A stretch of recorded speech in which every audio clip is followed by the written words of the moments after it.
And do you need the description as well? Yeah, you need a second column, whatever it is. You need the SKU and a second column for what we're going to do. Otherwise, for some reason, one column does not register in data import. It needs to look at least two columns. Okay. So it could be the SKU, it could be just something that has data in the other one. Okay. Epicor, stupid rules.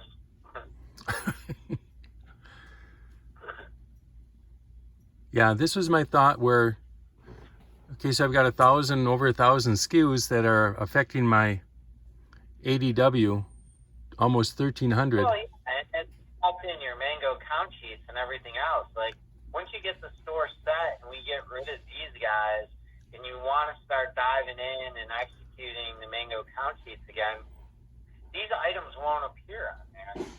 They randomly drop in there. So what you're doing is you're sending the folks executing the count sheets on a wild goose chase looking for some of these items. Yes. Okay, so once I have everything highlighted, I'll just do a Control-C to copy the data. Okay. And to do it in a text format, I'm just going to open up WordPad. Oh, hold on. Okay. I'll just go into WordPad here.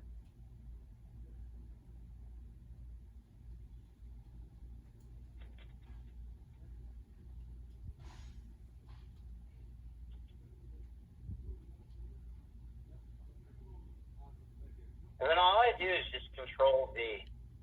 So just paste them in there or just right-click, paste. The one thing that you have to do, and the problem that you may have been having, data import only like two types of files. So if you're using the WordPad format, when you save this file, you have to save it as a plain text document. Okay. And then I usually like to either just have like an Epicor, like a data import file, or in our case here, we have the remodel Epicor file. So we'll call this one Hank.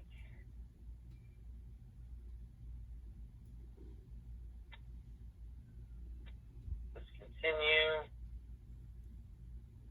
And then I just like to put the date in there. All right. And once it's saved as a text document, you're ready to rock and roll. Okay. Okay. So now what we could do with these guys is go into the browser. You could go into data import. To go into inventory import designer. And because we're using a text file, it has to be on tab delimited. Okay. And then I'm going to go to open.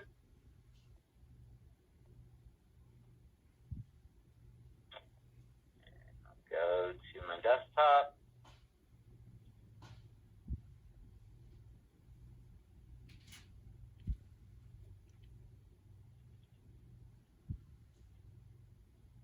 There's my Hank file for today. Just click on it, hit open. And then you have two screens. You got input, and then you'll have output. So the input's the raw data that we dropped in, and now we just have to map the SKU field. So we'll say, okay, map field, and I'm going to hit the S on my keyboard. Here's my SKU. And that matches up with column 1. I'm going to say column 1. And then it flips over to my output. So the other fields that we're going to map are all going to be constants. So like the store closeout field, I'll map a field again.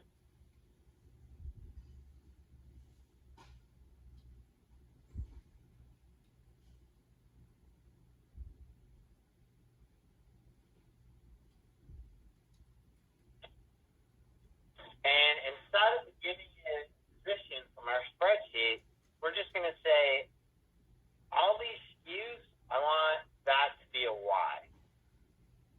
All right. And then I'll do the same thing with the discontinued flag.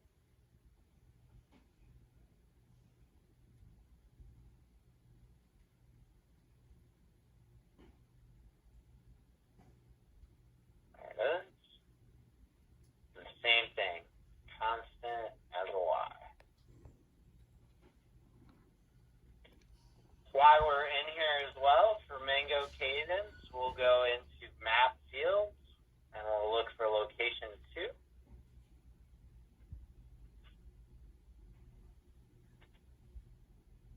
I've just barged in. And we can put MDR in here Okay. as a constant. And then anything else that you want to make a mass update on, just a very, very, very easy way to do it. So it looks like we got everything mapped the way that we wanted it to. Store closeout, discontinued, that all looks good. You got to give it a flex name. So I like to call this Hank CIS. It doesn't contain ads. We're not adding any SKUs into the system. We're just updating SKUs that are already in there. Okay. Select what store. And then on my output, if my first record was a header, we would say ignore the first record. But line 1 is actually a SKU because we did it in a text file, so we don't even have to click on that. Okay. And then just import.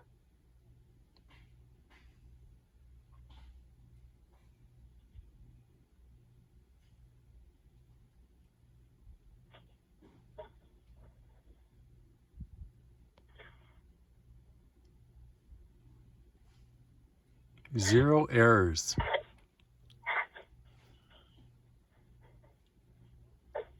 All right, no errors is always a good thing. And then we could cancel this.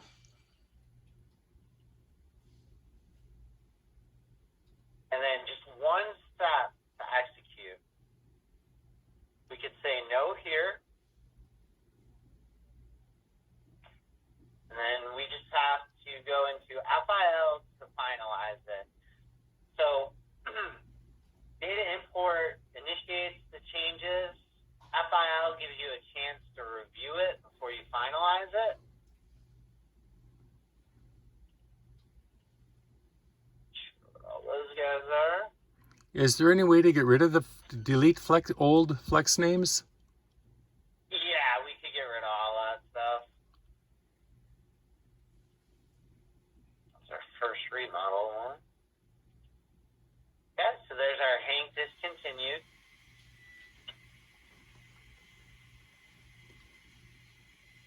It's showing what it's going to be, what the current one is. So these are all the fields that would be updated. So once we're done finalizing this, all these SKUs will then be discontinued, store closeouts, and have MDR and location code 2. Okay. We can finalize.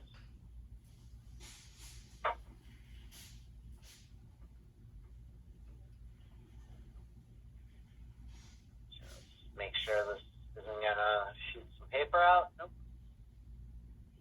And run. Okay, 1,100 items taken care of. You know it's done when you hit display. And there's nothing to find, and the flex name's not found, so it's deleted it. It'll remove this flex file. Okay.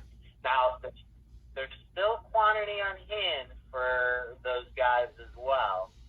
Do you want to remove the quantity on hand through PIP, or do you want to leave the quantity on hand there on those items for a little while, or put the ones that have quantity on hand on sale? I guess what's your plan of attack for these guys? Yeah, and how do we, I guess we can go back into the Excel file to see which ones have the quantity on hand that we need to get rid of after this is all done. Yeah, because I wouldn't want to just shrink this out. I can for you today to get them down to zero, but what I would do is I would go through the spreadsheet. If you could just highlight it, the items that you would want zeroed out. We could go through the same process like we did with those ghost inventory items from your mango report that we zeroed out. So that would, kind of identify those guys as well. Okay, otherwise it would be doing the PIP. A sale. Yeah. If you feel as though the quantity on hand is there, anything that you don't want to shrink out, my recommendation would be to probably put it on a clearance sale. Yeah. Unless there's a secondary vendor or something associated with it. Yes. But by the dates the way that those are, even if there's a secondary vendor associated with it, Tim, that UPC would have hit during a sale unless they sold those items under a dump SKU. Exactly. And I'm thinking like that rubber sheet is one where it probably got just commodity grouped. Sure, went to the register as a dump SKU. Yep. You received 1,000 feet. You sold the first 96 correctly under the SKU, and then the first 96 feet went out correctly, and then everything else that was associated, went under the commodity group sale for those items. Yes. So I know this sounds stupid, but a way to combat that is typically you have an associate that's cutting those items, right? Whether it's pipe, rope, chain, anything like that. Yes. If they have a notepad with them, just writing down the SKU number, the amount of feet, giving it to the customer, or walking the customer up to the register with that stuff, or just radioing it back, that helps eliminate some of this stuff. I know it's not going to fix anything, but just some Ace corporate Kool-Aid there for Sure. you on how to sell MSU items. Yes. Yeah, I'm looking at that line number 48. It's a knit hat. 35 on hand. I mean, that's just something to check into, because that's obviously if it hasn't been sold since 08, I mean, it's getting received under something else.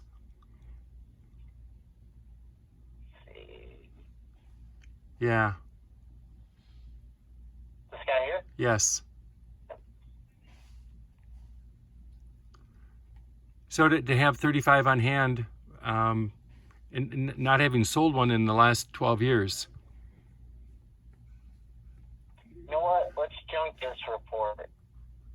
Let's start from scratch. I'm going to add a couple other columns in there. Secondary vendor, maybe. Would that help you when you're reviewing some of this stuff? Like, we could rerun a viewer for Hank now that we made the changes on all of that stuff. Okay. So anything with the discontinued flag of Y, store closeout of Y, that has the quantity on hand, we could add some other columns. Let's get this cleaned up here. All right, let me go into a viewer.